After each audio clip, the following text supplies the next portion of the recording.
Can I be with a strap? I'm going out like that. On my wish fat. What it do, y'all? We're back with another episode here at Breakin Business. We got a special guest in the building today, man.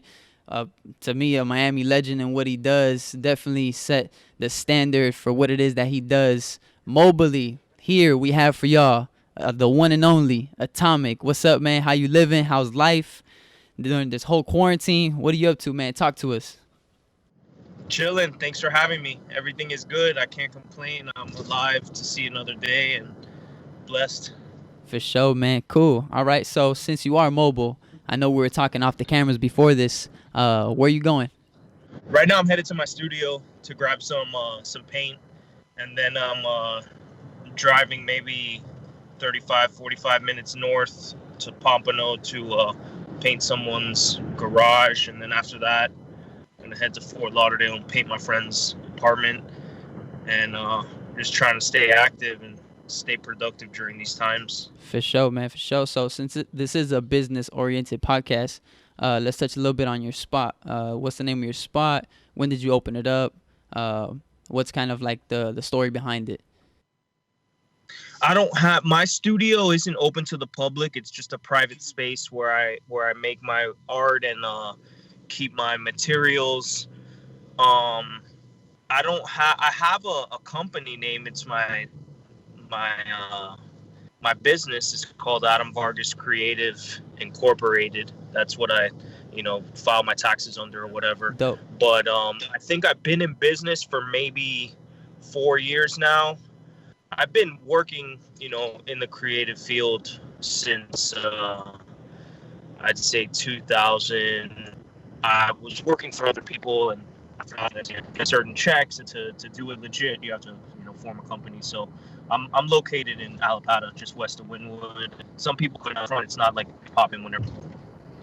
Okay, cool. So then let's touch on that. I feel like, I come from hip hop as well. I'm a separate element from yours. It's breaking, and hip hop is based off the four elements, which is breaking, MCing, graffiti, and DJing. So I think that's why it was really dope to bring you on and kind of collaborate on this. Talk to us on the transition that you had to make. I think everybody starts off, from as a street artist or as just someone who's passionate. You're graphing up anywhere that you could, to now you're getting these contracts and you have to work under a corporation. Speak on the importance of that. Like, how has that been able to help you improve your artistry as well as your professional career path? Well, before I was just doing it for the love, and I still do my art for the love of it. I'm painting whether I'm hired or not. I'm going to be painting or drawing or creating something. But as far as starting my corporation, it allows you to work with larger companies and get checks, and people that aren't gonna break bread with you through Cash App or even cash in hand or whatever, and you're able to cash your checks or whatever. But it's good. It's a beautiful thing to be able to make a living off of what I love to do. Super fire, man. So I know you get this question, I think, every single interview. Let's touch on your orange character, man. Super iconic. I mean, I got one right in front of my building. As soon as I look out, I see him. I know that you got the inspiration from the demolition of the Orange Bowl, correct? Correct. What was it that when you saw that you were like, man, I want to run with this idea? Was it something instant, or was it a connection that you had to the Orange Bowl? Well, what exactly was it that sparked that character? I just like the mascot, the graphic of it. I studied design, and it's a good character. So when I did the memorial tribute, graffiti piece to the Orange Bowl, not quite sure what it was that kept me, using the orange and sticking to the orange, but it was probably just the ease of doing it. It's a lot easier to paint and to draw a face of a cartoon character than it is to do your name in letters. So that it was easy for me to do. It was fun, and people liked it. People they definitely were vibing with what I was painting. So Yeah, and I mean it's iconic now. I think it represents Miami in a way now. Wherever you kind of throw up that character, you kind of put like a piece of Miami anywhere that you do. And I know you've traveled internationally, right? correct. That's super dope, man. That's great. So I know that with you having that character, I just I'm learning as I'm speaking to you as well. I had read up that the Orange Bowl committee actually had emailed you a cease and desist notice right when you started working with the character. What was that about? It was I was using their logo, so I took their logo and flipped it a little bit, and we were selling gear off of it. You know, it was With their logo, you hadn't switched it up or nothing. no, we flipped it up. It wasn't a straight up rip off of their Oh, logo, and okay. we weren't like using their logo exactly. And I turned the frown into, or turned the smile into a frown. I added a spray can and added legs and arms and whatnot. But yeah, they got wind of it somehow, and they sent the cease and desist. I didn't receive the email directly. It went to a blog that our crew was doing at the time, and then they told me, "Hey, we got this letter, and you should probably like chill with using their logo." So I did. I just used my own version of it, and they reached out to me afterwards to work with them. Several years down the road, so they're cool with it now. And, it's all good. Yeah, that was something that I wanted to bring up too, because I saw that years down the line you actually ended up working with them. Because I'm not sure exactly how you felt, and that was another question that I had was, right? You have this idea going, and you're using this character, and you have this movement going, and you got merch selling, and you're already somewhat on like a movement and a momentum, and you're like, oh, this could really go somewhere. To then receive a notice like that, what was your initial reaction? Was it just like, oh, all right, yeah, cool, I'm gonna just drop it, or was it more like like damn, like this was really working out, and kind of did you build like any sort of like animosity towards them to then years later working with them and kind of being like man, everything came back full circle, like if you would have not built that character at first, maybe you would have never been able to work with them regardless of how the relationship started. The importance was how it ended, where you guys ended up being able to mend everything. Yeah, I wasn't disgruntled or vexed in any way, shape, or form. I knew that what I was doing could be a problem, especially with a professional organization Of course. that has a lot of board members and members and whatnot. So I didn't have any any animosity towards them. I actually looked at it as, hey, I'm making some noise. If I'm able to, reach a bunch of people in the Orange Bowl committee, then I'm making some noise, and it's a good effort on my behalf. So I just flipped it and bounced it. I had already been doing the character in my own style, because it's difficult to paint something or work with something that's computer generated or hand drawn. Okay. There's easier ways to do it, different just work with it, you know. Okay. That makes sense. That makes a lot of sense. Another thing that I had read up about was that you like heights. You like painting up in things that are high. You like the adrenaline rush. What is it about painting in heights that just kind of gives you that feeling of like not just like squatting down and painting right below, like right on the sidewalk, then between getting up on I don't know, the tallest building that you can to throw up a piece. Like, well, what's the high? What's the feeling? What's the difference for you? Was it as a young kid? As a young kid, did you grow up kind of just like a daredevil kid, or like somewhat adrenaline chaser? What is it about the heights that drew you to it? Yeah, growing up, I was always climbing on stuff and always running around, and I guess you could say a little bit of a daredevil, but not much. But I was definitely always climbing for sure, and then blend that with my artistic talent. Always on rooftops, mostly rooftops. I don't really get on the billboards and the water towers, highway signs much, and B, it's kind of it has a big impact when you see something that's higher up. It's I think the higher you go, the bigger you go, the more of an impact the piece has on the viewer. Definitely, I agree with that. I feel like when I've seen a piece uh, up on like a building or across a freeway or something, it's more attention grabbing. It's more eye candy than if I'm just like driving, look to the right and see it up on like on a fence or the side of a building. Of course, the art itself has its own impact, but definitely the height. And I think myself and a bunch of other viewers, when we see some like piece on like the bottom of a bridge, we're like, how the hell that dude get up there? How'd they throw that piece up there? So definitely, I agree with that. And then Yeah. another question I had for you was I had read up a article that one of the first art basels, you were actually painting trucker hats in front of the Miami Beach Convention Center. Yeah. How was that feeling to then being able to be where you're at now? Just kind of give us like a quick summary of like your come up and some of the things that you had to do to establish the brand and the personnel that you are today.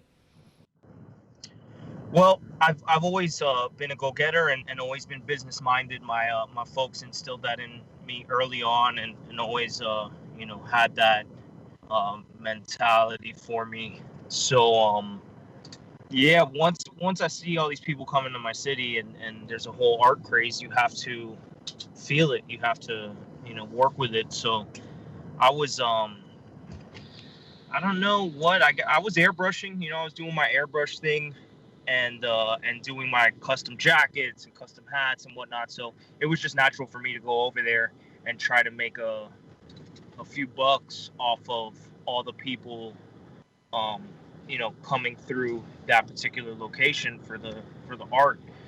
When I look at it now, it's like very, very like amateur of me to be, sitting outside of a place and like, trying to sell my art when there's like a, $1 million paintings inside. And it's just it's kind of funny.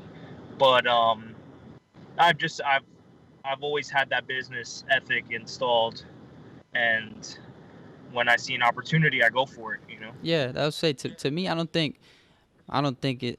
To me, if anything, it's inspirational. Because you just saw the opportunity. I think as a hustler, and I think it's just in the Miami water that we got. Like me myself, I used to dance on the corner of the street during Art Basel. I used to street perform. I had a whole little team, and I think of it now too, and I'm like, dang, I used to really just be out there spinning on my head on concrete, to then traveling internationally and working with brands. And I think when we look back at it as artists, as entrepreneurs, it's what built you. It built your character. And I think one thing that really stood out to me about you is that you run all your things. You negotiate your own contracts. You're your own publicist. You run everything. And that's really interesting to me because I feel most people are intimidated by that. They're intimidated by taking on all that work. So what was so important to you about being able to run your entire business inside out, from the artistic view to the logistics behind everything that people don't get to see? Was it important because you felt like you could handle it all, or because you just never really had the right team around you? I don't know. I've never really had any help for my art as far as the back end of it. It just comes natural for me to do everything on my own. I know that eventually I'm gonna have to hire someone, and it's weird for me to be able to pass the ball and have someone else representing my work. Mm. It's a weird feeling. So it right now it just comes natural.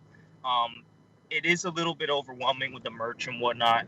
It takes me a long time to fulfill orders and to actually ship stuff out that people order on my site. Sometimes I even have to do refunds because people get tired of waiting or whatever. But yeah, it's definitely not easy to run something if you have a large volume or even any volume of work coming through. So I don't know. I didn't study business. I just studied graphic design and learned the creative side of things. So I kind of am learning as I go.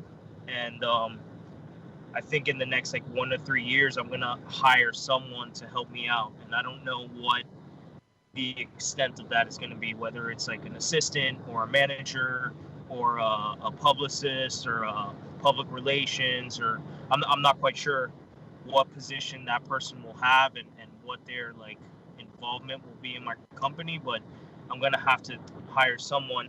I'm content with where I'm at right now, to be honest. I don't want to take on more than I can chew or more than I can handle, but I don't know. I might be able to switch it up a little bit and make better moves, and do bigger projects, and not work as hard on the smaller things. I'm not quite sure, where it's going to go, or if I'll even do it. But I've had it in my mind that once I turn 40, I'm going to hire someone, and get some sort of help or assistance. Yeah, regardless though, just like you said, you didn't study business, but you just kind of going in hands on. Now, when you do hire somebody, I mean, nobody's gonna be able to ever kind of screw you over because you know how to run every single position of that company. So it's just kind of teaching someone. It's not really so much trust because you know what to expect, and just like you, I think many artists feel the same way. Like nobody's gonna love and be as passionate about your stuff than you. And like you're saying, whether you're being hired or not, you're still painting, you're still making it work. I mean, right now you're still going to go spray, so you're a passionate artist. So I can see where that difficulty to kind of let somebody in. It's hard because you want to find somebody who's just as passionate, is going to care about the work just as much as you. So, but now you you didn't study business, but you put the work in, you went in blind, and now you understand the ins and out of your entire corporation, and nobody could come in and do you dirty. So I think that's really important for any entrepreneur. It costs money to have a team. It costs money to have all those people working for you. So definitely already having some knowledge of it will definitely just improve your company, if anything. So that's dope, man. No doubt. That's dope. And then my last thing that I wanted to touch on was you said that if you ain't having fun, you shouldn't do it. Why do you think that's so important for whether it's an artist, an entrepreneur, or an athlete? Yeah, I think enjoying what you do is very important. If you're not having fun, and you're not enjoying what you do, then why do it? I mean, what's the reason behind it? If it's all for like money, or all for fame, or I don't know what other reasons, but it doesn't make sense to me. If you're not having fun, then why are you going to dedicate time to something, time and effort into whatever it is that you're choosing to do? I think it's very important to smile, and to laugh, and to have a good time, and not be miserable, not take everything so serious, and overwhelm yourself with negativity. That's true, man. Couldn't agree with you more. And I think everybody here on set could agree with Atomik. That thing is right. We're here making it happen too, and it's same thing, working off of passion and just kind of enjoying what we're doing. So, man, we appreciate you, man. I know you're a busy dude and you're on the road talking to us, so we really appreciate you taking the time to just come on and educate the viewers and your fans. This podcast was built to educate, me, myself. That's what I want to do. I want to reach the youth, the generations below me. I didn't have people to look to and be like, wow, he's so business oriented. Oh, wow, this is how I should run this. So not just an aspiring graffiti artist, but just an aspiring individual that wants to get into the arts or the sports or whatever the case may be can look at this interview and see like, dang, even somebody like Atomik is making it happen regardless of a lack of a team or lack of time, still making it happen, not just kind of throwing it to the side. So very inspirational, man. And honestly, it's an honor to have you on here. Super blessed to be able to share your story on our platform. A true Miami legend in what you do, brother. So thank you so much, man. If you want to give any shout outs, this is your time. Whether it's your mom, your kids, whoever, this is your time. Thanks for having me. I appreciate you, man. Thanks for having me on the show. And I definitely want to give a shout out to Max, Seamstar Arrive. He was the one that connected us on IG through the comments. And that dude right there is a legend in the game. He's a heavy hitter and a godfather in this culture down here in South Florida. So big ups to Max. Keep doing what you do. And again, thank you for having me on the show. For sure, man. Well, y'all heard it here. Big shout out to Max. We appreciate the collab that you created between Breakin Business and Atomik. This was another episode here at Breakin Business. Stay tuned. We're bringing everybody on here. We might bring your mama on here. You might never know. We'll see you next time. Peace. Peace. Hey, brother. Thank you, man. That was fire. For sure. Thank you. I appreciate the opportunity. Yeah, man. You already know. Breakin Business fam, what's up, y'all? We're back. I know that the current situation in the world has everybody on a pause right now, but thankfully we have such a passionate team here at Breakin Business, and we've come up with a solution for everybody. So we'll be bringing guests from their home directly to your home. That's right. We'll be interviewing, getting these stories in, and just keeping y'all entertained, man. So make sure y'all tune in, subscribe, like, comment, and just keep up with us, man. We working. Let's get it.